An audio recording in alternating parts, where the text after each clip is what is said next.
कभी सोचा है कि जो सिविलाइजेशन शुरुआत में बिना मंदिरों के चली, उसमें अचानक टेम्पल्स का इतना बड़ा रोल कैसे बन गया?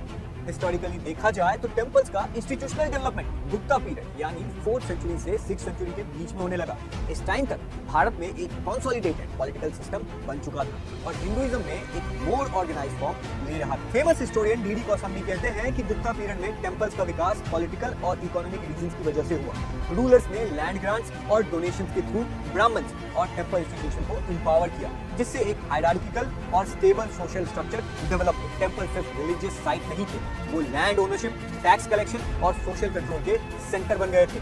टेम्पल्स एक कल्चरल स्पेस भी बन गए। यहाँ स्कल्पचर, म्यूजिक, डांस और लिटरेचर का विकास हुआ।